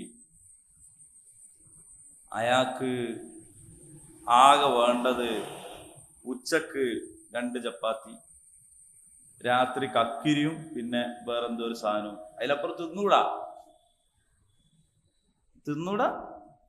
പ്രഷർ ഷുഗർ പ്രശ്നങ്ങളൊക്കെയാണ്. ഈ സ്വത്ത് മുഴുവനും ഒരു പണിയെടുക്കാതെ അന്തം വിട്ട് നടന്ന മക്കൾക്കാ കോടിക്കണക്കിന് ഉറുപ്പ്യ. ഓരെന്തോ ചെയ്തോ? ഒന്നും ചെയ്തില്ല. ഓര് ജനിച്ചു വരുന്ന തന്നെ ബർഗറും കൈമ പിടിച്ചിട്ടാണ്. നിങ്ങൾ ആലോചിച്ച് നോക്കൂ. കഷ്ടപ്പെട്ട് അധ്വാനിച്ച് ചോര നീരാക്കി എന്നൊന്നും പറഞ്ഞാൽ പോരാ. അതിന്റെ അപ്പുറം അധ്വാനിച്ച് ഈ മനുഷ്യന് അവസാനം എന്താ ഉള്ളത്? ഒന്നുമില്ല. ഒന്നും തിന്നാൻ വരെ പറ്റൂല, എവിടെയും പോകാനും ആവൂല. ഇനി പോകാൻ ഇറങ്ങിയാൽ തന്നെ മോൻ പറയും, വാപ്പയെ വെറുതെ ബുദ്ധിമുട്ടാക്കല്ലേ, നിങ്ങളാണ് ഇരുന്നൂറ്, നിങ്ങൾക്ക് എന്തെല്ലാം സൗകര്യം നമ്മളെ സർവന്റിനെ ഇവിടെ നിർത്തി തരുന്ന എല്ലാ സംഗതിയും, നിങ്ങൾ എന്തിനാ വെറുതെ ആളെ കൊണ്ട് പറയിപ്പിക്കാൻ നാട് ചുറ്റാൻ പോണത്, നിങ്ങൾ ആളെ കുത്തിരിഞ്ഞോളി എന്ന് പറഞ്ഞാൽ ഏതൊരാളും പറയും ന്യായം തന്നെയല്ലേ, ഈ കാക്ക എന്തിനാണ് ഇങ്ങനെ ഇറങ്ങി ഇറക്കണത്? ഇയാളുണ്ടാക്കിയ മൊത്തം പൈസ ആര് ചെലവാക്കാണ്? മക്കള്. നിങ്ങൾക്ക് വേണേ ചോദിച്ചൂടെ, എവിടെ നീതി? ചോദിച്ചൂടെ? അല്ല, ഞാൻ ചോദിക്കണത് ഈ മക്കൾക്ക് ദീനുൽ ഇസ്ലാമൊക്കെ നിങ്ങൾ വിട്. ഈ ഭൗതികവാദികളായ ദുനിയാവിന്റെ ആൾക്കാരായ ആൾക്കാർ പറയും ഈ മക്കൾക്കും മൊത്തം സ്വത്ത് ചെലവാക്കുന്നു, വാപ്പക്കും ഉമ്മക്കും ഈ ജീവിതത്തിൽ ഒരു സന്തോഷവും ഇല്ല. നിങ്ങളെടുത്ത് എന്താ അതിന്റെ പരിഹാരം? നമ്മളെത്തൊരു പരിഹാരമുണ്ട്. നിങ്ങളെടുത്ത് എന്താ പരിഹാരം? മക്കൾ അവകാശമല്ലേ നിങ്ങൾ ചോദിക്കുന്നുണ്ടല്ലോ. എങ്ങനെ മക്കൾ അവകാശമാവുക? ആർക്ക്? നിങ്ങൾ ഇസ്ലാമിലല്ലേ? ഭൗതികവാദിക്ക് എന്ത് മാതാപിതാക്കള്? നിങ്ങളോട് ഭൗതികവാദികളല്ലേ അനന്തരാവകാശത്തിന്റെ വിഷയത്തിൽ വിമർശിക്കണത്. ഓൻ ഉമ്മനെയും വാപ്പനെയും നോക്കണമെന്ന് എന്താ അവകാശം? ഉമ്മയും വാപ്പയും സുഖിക്കാൻ, ശാരീരിക സുഖത്തിന് വേണ്ടി ബന്ധപ്പെട്ടപ്പോൾ ഉണ്ടായിപ്പോയതാ മക്കൾ എന്ന് അവർ പറയണത്. അതിന് മക്കളോട് പ്രത്യേകിച്ച് ബാധ്യതയോ മക്കൾക്ക് അങ്ങോട്ട് ബാധ്യതയൊന്നുമില്ല. ഒരാൾക്ക് കുട്ടി ഉണ്ടാകുന്നത് കുട്ടി ഉണ്ടാവാൻ വേണ്ടി എന്തോ ഒരു കർമ്മം ചെയ്തിട്ടല്ല, അവര് സുഖിച്ചപ്പോ എന്തായിപ്പോയതാണ്, ഉണ്ടായിപ്പോയതാ. പിന്നെ എന്തിനാ ഈ വാപ്പനെയും ഇമ്മനെ ഇങ്ങനെ നോക്കിയെടുക്കണെന്നാ ചോദിക്കുന്നത്. ഓലാണ് പേരക്കുട്ടിക്ക് സ്വത്തുണ്ടോ ഇല്ലയെന്ന് പറഞ്ഞാൽ നമ്മളെ പിന്നാലെ ഇരുന്നത്. നിങ്ങൾ അതിന്റെ വൈരുദ്ധ്യം മനസ്സിലാക്കണം. പേരക്കുട്ടി നമ്മളത് ഇങ്ങനാണ്, നിങ്ങൾ ഇതിൽ ചേരണ്ട, നിങ്ങളിൽ എന്താ പരിഹാരം? ഓലയില് സ്വന്തം പാപ്പനെയും ഇമ്മനെയും നോക്കാൻ തന്നെ പരിഹാരമില്ല. ആരുണ്ടാക്കുന്നത്? ആ മന്ദിരങ്ങൾക്ക് സംഭാവന കൊടുക്കണമൊക്കെ പരലോക വിശ്വാസികളായ മുസ്ലിങ്ങളും വിശ്വാസികളും അല്ലേ? അപ്പൊ ഞാൻ പറഞ്ഞതുകൊണ്ടാണ് നിങ്ങൾ വിമർശിക്കണവരെ പിന്നാലെ പോകുമ്പോൾ ശ്രദ്ധിക്കേണ്ടത് അവരെന്തിനാണ് വിമർശിക്കണമെന്ന് നോക്കാം. അറിയാൻ വേണ്ടി ചോദിക്കണവരോട് നിങ്ങൾക്ക് ഇത് പറഞ്ഞു കൊടുക്കാം. അതല്ല, ഓൽക്ക് തൽക്കാലം ഇപ്പൊ നമ്മളെന്തെങ്കിലും ഒന്ന് 4 ചവിട്ട് ചവിട്ടണം എന്നാണ്, തോൽപ്പിക്കണം എന്നാണെങ്കിൽ നിങ്ങൾ സുഖമായിട്ട് എന്ത് ചെയ്ത് കൊടുക്കുക, തോറ്റു കൊടുക്കുക. എന്നാ പിന്നെ ഓൽക്കൊരു സുഖമായി. അതും ഇസ്ലാമിന്റെ ഒരു ഗുണമാണല്ലോ, ഒരാൾക്കൊരു സുഖം കിട്ടിക്കോട്ടെ. തോറ്റ് ഇനി എന്നെ ഓൻ ജയിച്ച് ഇങ്ങനെ നടന്നോട്ടെ, അത്രേ ഉള്ളൂ. ഇനി ഇതിന്റെ ചെറിയൊരു ബാക്കി പറയണം. ഒമൻ ബദ്ദലഹു, ഇനി ആരെങ്കിലും വസിയത്ത് മാറ്റിമറിച്ചാൽ ബഅദമാ സമിഅഹു, അത് കേട്ടതിന് ശേഷം. അപ്പൊ ഇയാള് മരിക്കാൻ നേരത്ത് അടുത്തൊക്കെ നാളെ വിളിച്ചിട്ട് പറഞ്ഞ് ഒരു വസിയത്ത് പറഞ്ഞു. ആ വസിയത്ത് കേട്ട ആൾ എന്ത് ചെയ്തു? വസിയത്തും പറഞ്ഞ ആള് മരിച്ചുപോയി. കേട്ട ആള് എന്ത് തീരുമാനിക്കാണ്? അങ്ങനെ പോന്ന് കൊടുക്കണ്ട, എന്താ എൻ്റെ മക്കൾ കൊടുത്താൽ പോരെ. അപ്പൊ മക്കളൊക്കെ വിളിച്ചിട്ട് പറയാം, നിങ്ങളെ വാപ്പ വസിയത്ത് ചെയ്തേണ്, എന്താന്ന് വെച്ചാല് എൻ്റെ മക്കൾക്ക് കൊടുക്കാൻ വേണ്ടിയിട്ട് ഇയാള് പറഞ്ഞാൽ. മനസ്സിലായോ നിങ്ങൾക്ക്? അതിന്റെ ഉത്തരവാദിത്വം ആർക്കാണ്? അതിന്റെ കുറ്റം ഇസ്മുഹു, അതിന്റെ കുറ്റം അലല്ലദീന യുബദ്ദിലൂനഹു, അത് മാറ്റിമറിച്ചവനാണ് അതിന്റെ കുറ്റം. ആർക്ക് കുറ്റമില്ല? വസിയത്ത് ചെയ്ത ആൾക്ക് കുറ്റമില്ല. ഇന്നല്ലാഹ സമീഉൻ അലീം. നിങ്ങൾ മാത്രല്ല കേട്ടോ ആ വസിയത്ത് കേട്ടത്, അല്ലാഹ് കേൾക്കും. അള്ളാഹു കേട്ടിട്ടുണ്ട്, അള്ളാഹു അറിയുന്നവനാണ്. അപ്പൊ വസിയത്ത് ചെയ്തിട്ടുണ്ട്. ആ വസിയത്ത് ചെയ്തത്, ഒരാളോട് വസിയത്ത് ചെയ്തു, അയാൾ അത് കേട്ടു. അത് കേട്ടതിന് ശേഷം അയാൾ അത് മാറ്റിമറിച്ചു. അങ്ങനെ ചെയ്യാലോ എന്ന് വെച്ചാൽ ചെയ്യാൻ പാടുണ്ട് എന്നല്ല, ഒരാൾ കുറ്റമായിട്ട് അത് ചെയ്യാം. പാപ്പ മരിക്കുന്ന നേരത്ത് ഇങ്ങനെ പറഞ്ഞാൽ അത് മക്കള് അംഗീകരിക്കുകയും ചെയ്യുകയും വേണം. ഹലാലായ വസിയത്തുകളൊക്കെ പാലിക്കൽ നിർബന്ധമാണ്. അപ്പൊ ഈ കേട്ട ആളിത് മാറ്റിമറിച്ചു കഴിഞ്ഞാൽ അതിന് കുറ്റമുണ്ട് എന്ന് മാത്രമല്ല, അള്ളാഹ് വളരെ ഗൗരവത്തിലാണ് പറയുന്നത്. അള്ളാഹ് പറഞ്ഞത് അള്ളാഹു എല്ലാം കേൾക്കുന്നവനും അറിയുന്നവനും. അപ്പൊ ഈ പറഞ്ഞ ആളും നിങ്ങൾ മാത്രമല്ല കേട്ടത്, ആര് കേൾക്കും? അള്ളാഹ് കേൾക്കും. ഇനി ഫമൻ ഖാഫ മിൻ മൂസിൻ ജനഫൻ ഔ ഇസ്മൻ ഫഅസ്ലഹ ബൈനഹും ഫലാ ഇസ്മ അലൈഹി. ഇനി ഈ വസിയത്ത് ചെയ്ത ആളുണ്ടല്ലോ, വസിയത്ത് ചെയ്ത ആള് വല്ല പക്ഷപാതിത്വവും കാണിച്ചുകൊണ്ട് അല്ലെങ്കിൽ വല്ല അനീതിയും കാണിച്ചുകൊണ്ടുള്ള ഒരു വസിയത്താണ് ചെയ്തത് എന്ന് വിചാരിക്കുക. ഇപ്പോ അനന്തരാവകാശികൾക്ക് വസിയത്തില്ല, പക്ഷെ ഈ മരിച്ച ആൾ എന്താ ചെയ്ത്? അനന്തരാവകാശികൾക്ക് വസിയത്ത് ചെയ്ത് എന്ന് വെക്കുക. അങ്ങനെയാണെങ്കിൽ എന്താണ്? ഫഅസ്ലഹ ബൈനഹും, അവർക്കിടയിൽ രഞ്ജിപ്പുണ്ടാക്കണം. ഫലാ ഇസ്മ അലൈഹി, അവന്റെ മേൽ കുറ്റമില്ല എന്ന് പറഞ്ഞാൽ ആ വസിയത്ത് മാറ്റിമറിക്കുന്നതിൽ കുറ്റമില്ല. മനസ്സിലായോ? വസിയത്ത് ഇപ്പൊ ഞാൻ മരിക്കാൻ നേരത്ത് ചെയ്ത വസിയത്ത് മാറ്റിമറിക്കാൻ പാടില്ല. ഞാൻ ഇപ്പൊ നിങ്ങളോടാണ് പറഞ്ഞത്, നിങ്ങളത് കേട്ടാൽ നിങ്ങളത് മാറ്റിമറിക്കാൻ പാടില്ല. പക്ഷെ ഞാൻ അനീതികരമായ കുറ്റകരമായ ഒരു വസിയത്ത ചെയ്തെന്ന് വിചാരിക്കാം, അത് നിങ്ങൾ മാറ്റിമറിക്കുന്നതിൽ നിങ്ങൾക്ക് കുറ്റമില്ല. പക്ഷെ സ്വന്തം ഇഷ്ടപ്രകാരം ഒറ്റയ്ക്ക് ചെയ്യേണ്ട പണിയല്ല അത്. ഫഅസ്ലഹ ബൈനഹും, അവർക്കിടയിൽ രഞ്ജിപ്പുണ്ടാക്കണം എന്ന് പറഞ്ഞാൽ എല്ലാവരെയും കൺവിൻസ് ചെയ്യണം. വാപ്പ ഇങ്ങനെയാണ് പറഞ്ഞത്, പക്ഷെ മക്കളെ അങ്ങനെ വസിയത്ത് ചെയ്യാൻ പാടില്ല. വാപ്പക്ക് അറിഞ്ഞുകൂടാ, അതുകൊണ്ട് ചെയ്തതായിരിക്കാം. അപ്പൊ അതുകൊണ്ട് എന്ത് ചെയ്യാം, നമുക്ക് ഇങ്ങനെ ചെയ്യാം എന്ന് പറയുകയാണെങ്കിൽ വസിയത്ത് ചെയ്തു പോയല്ലോ, ഞാൻ ചെയ്യുന്ന കുറ്റാവുമല്ലോ, നിങ്ങൾ ബേജാറാവണ്ട. ഫലാ ഇസ്മ അലൈഹി, അതവന്റെ മേൽ കുറ്റമല്ല. ഇന്നല്ലാഹ ഗഫൂറുർ റഹീം. നേരത്തെ പറഞ്ഞത് അല്ലാഹു സമീഉൻ അലീം, ഇപ്പൊ പറയണത് ഗഫൂറുർ റഹീം. അള്ളാഹു പൊറുക്കുന്നവനാണ്, കാരുണ്യവാനാണ്. വസിയത്ത് സ്വത്തിന്റെ കാര്യത്തിൽ മാത്രമല്ല ചിലപ്പോ ചെയ്യാം. ഇപ്പോ ഞാൻ മരിച്ചാൽ ഇന്നാള് മയ്യത്ത് ഒളിപ്പിക്കണം, എനിക്ക് വസിയത്ത് ചെയ്യാം. ഞാൻ മരിച്ചാൽ അപ്പുറത്തെ പോരല്ലേ ഏതോ ഒരു പെണ്ണു മയ്യത്ത് ഒളിപ്പിക്കണമെന്ന് ഞാൻ വസിയത്ത് ചെയ്താലോ? മൂപ്പര് വസിയത്ത് ചെയ്തല്ലേ, എന്തായാലും ഓളെ വിളിച്ചോണ്ടിരാൻ അറിയാൻ പറ്റുമോ? പറ്റൂല. അപ്പൊ ആ വസിയത്ത് എന്ത് ചെയ്യേണ്ടി വരും? മാറ്റേണ്ടി വരും. പറഞ്ഞോനേതായാലും വിവരമില്ലാണ്ട് പറഞ്ഞു, എന്നാ ബാക്കിയുള്ള എല്ലാവരും ചെയ്യുക അല്ല. അതേ സമയത്ത് ഹലാലായതാണ് ഞാൻ പറഞ്ഞെന്ന് വിചാരിക്കുക, ഹലാലായതാണ് ഞാൻ പറഞ്ഞെന്ന് വിചാരിക്കുക. അപ്പോ എന്ത് ചെയ്യണം? അത് പാലിക്കണം. മനസ്സിലാകുന്നുണ്ടോ? മനസ്സിലാകുന്നുണ്ടോ? എങ്ങനെ? ആ ആ ആ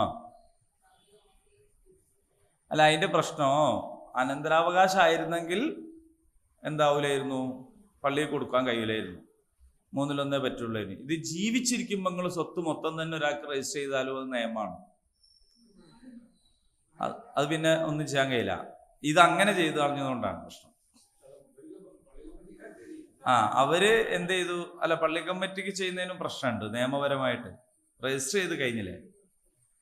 രജിസ്റ്റർ ചെയ്ത് കഴിഞ്ഞതുകൊണ്ട് ഇനി പള്ളി കമ്മിറ്റിക്ക് ആകൊരു മാർഗമുള്ളൂ, ഇവർക്ക് ഇത്ര വിഹിതം രജിസ്റ്റർ ചെയ്ത് തിരിച്ചു ചെയ്യാന്നുള്ളത്. അങ്ങനെ തിരിച്ചു ചെയ്യുമ്പോൾ പിന്നെ എന്ത് പ്രശ്നം ഉണ്ടാവും വെച്ചാൽ വഖഫായിരിക്കും പള്ളി.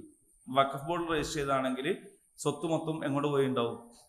വഖഫ് ബോർഡ് പോയിട്ടുണ്ട്. വഖഫ് ബോർഡിൽ പിന്നെ ഒരു തരി മണ്ണ് വേറെ രജിസ്റ്റർ ചെയ്താൽ ആജീവനാന്തം പ്രശ്നം തീരൂല. അങ്ങനെയൊക്കെ ഉള്ളതുണ്ട്. അങ്ങോട്ട് കൊടുക്കണം, അതേമാതിരി ഇങ്ങോട്ട് കഴിയില്ല. അപ്പൊ ഹലാലായ വസിയത്താണെങ്കിലാണ് അത് പാലിക്കണം. പാലിക്കണ്ടേ? എൻ്റെ ഉപ്പൻ്റെ ഉമ്മ വസിയത്ത് ചെയ്തിരുന്നു പോലും എന്നെ മൈമൂനൻ്റെ നിസ്കാര കുപ്പായത്തിൽ കഫൻ ചെയ്യണം. അത് എൻ്റെ ഉമ്മൻ്റെ. അത് ഒരുമ്മല്ലൊരു സ്നേഹബന്ധേ. അതായത് എൻ്റെ ഉപ്പൻ്റെ ഉമ്മ വസിയത്ത് ചെയ്യുകയാണെന്ത്? മരുമോളെ നിസ്കാര കുപ്പായത്തിൽ കഫൻ. അതിനിപ്പോൾ എന്താ പ്രശ്നം? അത് ചെയ്യാം. അപ്പൊ അത് അങ്ങനെയൊക്കെ ഉണ്ട് വസിയത്ത്, സ്വത്തിന്റെ കാര്യത്തിൽ മാത്രമല്ല, അതൊക്കെ ഉണ്ട്. അങ്ങനൊക്കെ ചെയ്യാം. കുളിപ്പിക്കുന്നത്, നിസ്കരിക്കാൻ ഇമാമുക്ക്.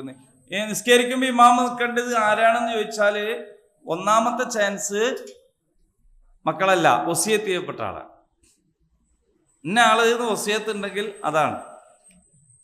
അതില്ലെങ്കിൽ പിന്നെയാണ് ഇമാമാണ്. ഇമാം എന്ന് പറഞ്ഞാൽ ഖലീഫ, അല്ലെങ്കിൽ ഖലീഫിന്റെ ഖാദി. പിന്നെയാണ് മക്കള് എന്നൊക്കെ. ഈ നമ്മൾ മക്കൾ മുതൽ തുടങ്ങുന്നത് എന്താ വെച്ചാൽ നമ്മൾ ഖാദിനെ ഖലീഫിനെ ആദ്യം തന്നെ വെട്ടിയെടുക്കും. അതുകൊണ്ടാണ് നമ്മൾ മക്കൾ മുതൽ തുടങ്ങുന്നത്. അങ്ങനെയാണ്. റസൂലുള്ളാഹി സ്വല്ലല്ലാഹു അലൈഹി വസല്ലം ആയാത്തിൽ ഉണ്ടായിരിക്കെ ആരാണ് വാപ്പന്റെ മയ്യിത്ത് നിസ്കരിച്ച്? റസൂലല്ലേ നിൽക്കുക. ഖലീഫ ജീവിച്ചിരിപ്പുണ്ടായിരിക്കെ ആരാണ് വേറെ ഇമാം നിൽക്കുക? ഖലീഫയാണ് നിൽക്കുക. നമ്മൾ ഇസ്ലാം ദീനിൽ നിന്ന് തന്നെ ഈ ഖലീഫയും ഖാദിയും ഒക്കെ ആദ്യം തന്നെ വെട്ടിപ്പോയിരിക്കുന്നു. അതുകൊണ്ട് നമ്മൾ അതിനെപ്പറ്റി ചിന്തിക്കണമില്ല, പറയണമില്ല. നമ്മൾ എന്ത് ചെയ്യുന്നത്? ഇങ്ങനെ പറയുന്നു.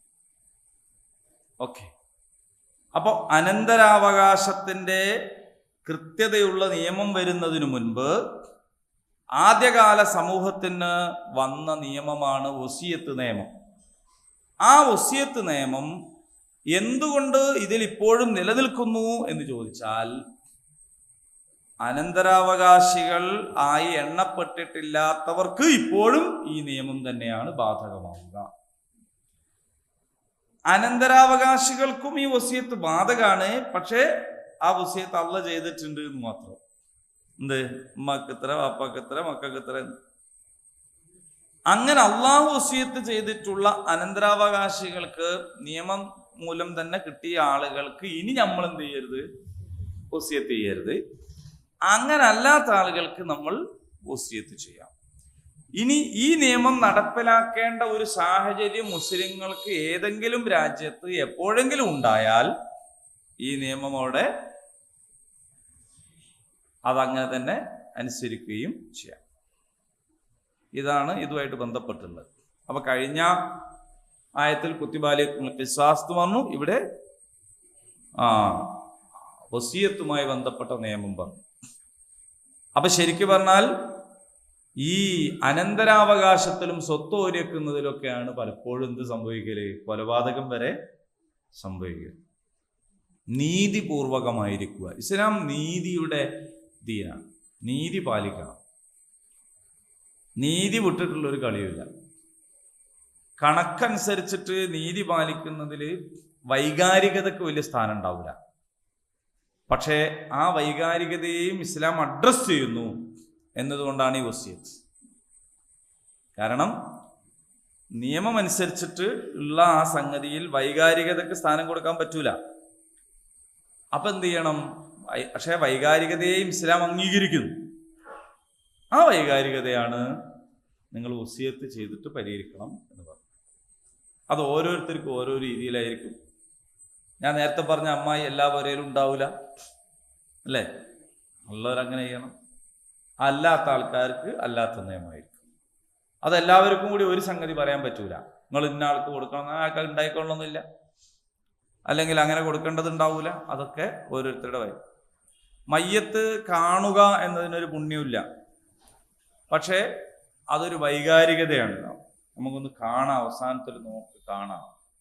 ഇസ്ലാം അതിനെ നിരോധിക്കുന്നില്ല. അപ്പോൾ നിരോധിക്കാതിരുന്നാൽ പ്രശ്നമില്ലാത്ത ഒന്നും ഇസ്ലാം നിരോധിച്ചിട്ടില്ല. നിരോധിച്ചില്ലെങ്കിൽ സമൂഹത്തിൽ കുഴപ്പമുണ്ടാകും, ഫിത്നയുണ്ടാകും എന്നത് മാത്രമേ ഇസ്ലാം നിരോധിച്ചിട്ടുള്ളൂ. നിരോധിച്ചിട്ടില്ല എന്നതുകൊണ്ട് സമൂഹത്തിൽ പ്രശ്നം ഉണ്ടാവില്ല എന്ന ആസ്വാദനങ്ങളെല്ലാം ഇസ്ലാം അനുവദിച്ചിരിക്കുന്നു. ആസ്വദിക്കരുത് എന്ന് ഇസ്ലാം പറഞ്ഞു. ദുനിയാവിനെ നരകാക്കണം എന്ന് ഇസ്ലാം പറഞ്ഞിട്ടില്ല. ദുനിയാവ് തടവറയാണെന്നാണ് പറഞ്ഞത്. തടവറന്റെ പ്രത്യേകത എന്താണ്? തോന്നിയമാതിരി പറ്റൂല, നിയന്ത്രണങ്ങൾ എന്താണ്. നരകം എന്ന് പറഞ്ഞാൽ എന്താണ്? കടുത്ത ശിക്ഷയും ബുദ്ധിമുട്ടുമാണ്. ആ ബുദ്ധിമുട്ട് ഉണ്ടാവണം എന്ന് ഇസ്ലാം പറഞ്ഞിട്ട്. ഇൻഷാ അല്ലാഹ് ഇനി അടുത്ത ആയത്ത് 183 അതിലേക്ക് നമുക്ക് അടുത്ത ആഴ്ച ഇൻഷാ അല്ലാഹ് പ്രവേശിക്കാം. അള്ളാഹു അനുഗ്രഹിക്കുമാറാകട്ടെ. അപ്പോൾ കഴിഞ്ഞ ആഴ്ച കോയക്കാണ്ടായിരുന്നു നമ്മളെ കൂടെ അല്ലേ? അത് നമ്മൾ അടുത്ത ആഴ്ച ബാക്കി പറയാമെന്ന് ഞാൻ പറയുമ്പോൾ അദ്ദേഹം ഉണ്ട്. നിങ്ങൾ ആലോചിച്ച് നോക്ക്. ഇപ്പം ഞാൻ അടുത്ത ആഴ്ച പറയാന്ന് പറയുമ്പോൾ നമ്മളെല്ലാവരും ഉണ്ട്. അടുത്ത ആഴ്ച ആരുണ്ടാവുമെന്ന് നമുക്കറിയില്ല. പറയണേ ഞാൻ ഉണ്ടാവുമോ, കേൾക്കണമെങ്കിൽ ഉണ്ടാവും. കോയക്കാരോട് ഞാൻ കഴിഞ്ഞ ആഴ്ച ചോദിച്ചു, എന്താ നിങ്ങൾ നേരം പെയ്യുന്നു? ശ്രദ്ധിച്ചോ എനിക്കറിയില്ല. ക്ലാസ് കഴിഞ്ഞപ്പോൾ ഞാൻ വിളിച്ചു ചോദിച്ചു, എന്താ നേരം പെയ്യാനൊക്കെ തുടങ്ങിയോന്നൊക്കെ ചോദിച്ചപ്പോൾ എന്നോടുള്ളോ അങ്ങനല്ല കേട്ടോ, കാര്യം വൈകിപ്പോയത്. പിന്നെ അദ്ദേഹത്തിൻ്റെ ഒരു ശൈലിയുണ്ട്, അങ്ങേയറ്റത്തെ വിനയത്തോട് കൂടിയിട്ട് ഉള്ള ഒരു. പിന്നെ കാണുമ്പോൾ ഒരു ഫോർമാലിറ്റിക്ക് വേണ്ടിയിട്ട് നമ്മളെല്ലാവരും തമ്മിൽ പറയും തോരക്കണേന്ന്. കോയക്ക അങ്ങനല്ല. ചിലപ്പോൾ ഫോൺ ചെയ്യൂ അതിനായിട്ട്, ഇന്ന ആവശ്യം നിങ്ങൾ പ്രാർത്ഥിക്കണം എന്ന് പറയാനായിട്ട് ഫോൺ ചെയ്യും. അങ്ങനത്തെ ഒരാളായിരുന്നു. അപ്പോൾ നമ്മളുടെ ക്ലാസ് ഇവിടെ തുടങ്ങുന്നതിൻ്റെ കുറേ കൊല്ലം മുന്നേ പിന്നെ ഞാൻ കക്കോടി തന്നെ വേറെ ക്ലാസ് എടുത്തിരുന്നു, ഖുർആൻ ക്ലാസ് എടുത്തിരുന്നു. പിന്നെ എംസുക്ക് അന്നുണ്ടോ അതിൽ? ഉണ്ട്. നമ്മളെ നിമിയാസിൽ ബഷീർക്കുണ്ട് ആ ക്ലാസ്. ആരാ? വ്യാപാരവൻ്റെ മോൾ എന്നുള്ളൊരു ക്ലാസ് കുറേ മുന്നെയാണ്. അത് ഞാൻ കുറ്റ്യാടിയിലെ ഖത്തീബാകുന്ന സമയം. അത് വെള്ളിയാഴ്ച രാവിലെ. അതും കഴിഞ്ഞിട്ട് ഞാൻ ബസ് കയറി പോവുക. അന്ന് മുതൽ കോയക്കാറുണ്ട് ക്ലാസ്സിൽ സ്ഥിരമായിട്ട്. എവിടെ ഖുർആൻ ക്ലാസ് ഉണ്ടെങ്കിലും അവിടെ ഉണ്ടാവും. MSSൽ ക്ലാസ് ഇപ്പോഴല്ല, മുമ്പേ അല്ല, അന്നേ വരും. പിന്നെ ആയാത്ത് ദർസെ ഖുർആൻ എന്ന് പറഞ്ഞിട്ട് ഓൺലൈനിലുണ്ട്. മരിക്കണ അന്നും അത് കേട്ടതിൻ്റെ ശേഷമാണ് മുപ്പര് കുറച്ച് കിടന്ന് അതിൻ്റെ ശേഷമാണ് അത് കയറിയത്. അപ്പോൾ ഒരു കാരണം എന്നേ ഉള്ളൂ. അതിൻ്റെ മുകളിൽ കയറാന്ന് പറഞ്ഞാൽ അത് സാധാരണ നിലക്ക് പറഞ്ഞാൽ കോയക്ക ചെയ്യേണ്ട ഒരു ആവശ്യമില്ല നമുക്ക് തോന്നൂല.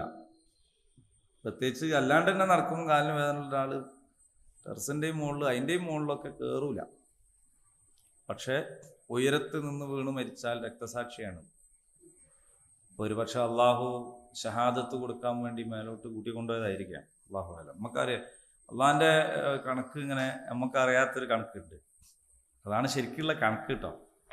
നമുക്കറിയണത് ശരിക്കുള്ള കണക്കല്ല, നമ്മൾക്ക് പുറമേക്കുള്ളതേ അറിയുള്ളൂ. അപ്പോൾ ഒരു പക്ഷേ ആ ഷഹാദത്തിന് വേണ്ടിയിട്ട് ഉള്ളൊരവസരം കൊടുത്തായി. കാരണം അത്രയും ഭക്തി കാണിക്കുന്ന, ഖുർആനിനോട് ബന്ധം കാണിക്കുന്ന ആളായിരുന്നു അഹമ്മദ് വയസ്സായി. അപ്പോൾ രാവിലെ തന്നെ ആ വിവരം കിട്ടിയ ഉടനെ ഞാൻ ഷംസുഖാനെ വിളിച്ചു. റംസുക്ക അങ്ങോട്ട് ഹോസ്പിറ്റലിലേക്ക് പോവാണ്. അപ്പം തന്നെ കുറച്ച് അവസ്ഥ മോശമാണെന്ന് പറഞ്ഞിട്ടുണ്ട്. പിന്നെ ഓപ്പറേഷൻ ചെയ്തു. അപ്പോഴും എന്നെ വിളിച്ചിരുന്നു. പിന്നെയാണ് മരണപ്പെട്ടത്. സുഹൃത്ത് യാസീൻ ഓതി കൊടുത്തതാണ് അദ്ദേഹത്തിൻ്റെ അടുത്ത് നിന്ന്.